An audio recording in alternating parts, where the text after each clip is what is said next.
Three journalists have been fired for making it look like they were reporting from a helicopter above the scene of a news story, even though they were nowhere near it. In one case, they were just on a helipad outside the studio. So why would journalists try so hard to convince you that they're at the scene? And why does it even matter if they've already got all the details of a story? Let's find out. What's been the response there? Well, the response here was pretty joyous. Plan B that we know about yet. Well, listening to them talk, Wendy, it certainly doesn't sound like it. And the options... How's it looking? Every night on the news, you're likely to see scenes like this. Extraordinary news, David. How was this discovery made? But why? When journalists are researching stories, a lot of the groundwork is done on the phone. And when the reporter does have to go to the scene to get pictures, most of the time the event has well and truly finished by the time the news goes to air that night. So why bother reporting on location? Well, the main reason is for credibility, which means we're more likely to believe what the reporter is saying because they look like they're a part of the action. And if a news team is credible, you're more likely to tune in to see them each night. But that doesn't mean that everything on the news is always exactly as it seems. Good evening and welcome to Real News. I'm John Johnson. First up tonight to a breaking story on a new highway. Mike Mikeson is there. Yes, I'm standing here talking about a new highway.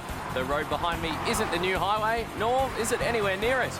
I'm just standing here to make it look like I'm part of the story. Also, I didn't even bother wearing real pants because I knew the cameraman wouldn't film me from the waist up. Back to you. Thanks for that report, Mike. Now we're just hearing word that two men have been charged with murder. So we've got reporter James Jameson down at the court with more. Yes, thank you, John. Two men were charged with murder here about 5 hours ago now, but I'm still standing here trying to make it look like it's just happened.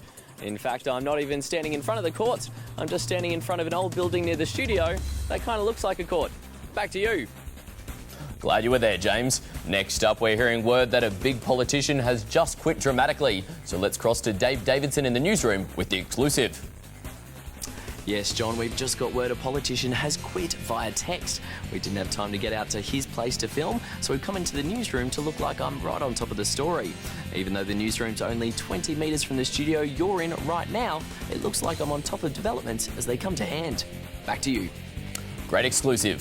Finally tonight to the weather, and our weatherman Nicholas Nixon has the forecast.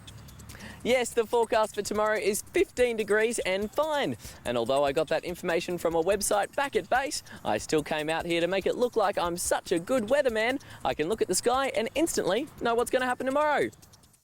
Brr, sounds chilly, Nick. Well, that's all we have for you tonight. Tune in tomorrow for more of the same. Bye for now. All these tricks make the news seem more exciting and fresh. But sometimes real news companies can do things a bit dodgier. In Brisbane, Channel 9 News did 2 live crosses to reporters in a helicopter. On screen, they said they were hovering above the scene of the story, but in one instance they were already nearly home, and in the other they were just sitting on the helipad outside the studio. They had done the crosses to make it look like they were there as the story was happening, but they were found out. So in the end, credibility only works for a news team if they're telling the truth. Although there are times when no one knows the truth. This man was reporting live during Hurricane Irene in the US and wanted to get right out in the action as sea foam whipped onto the shore. It smells like ocean. Little did he know at the time that it wasn't sea foam, it was raw sewage. I can tell you firsthand that it doesn't smell great. Now that's credibility. Oh, disgusting day in the office.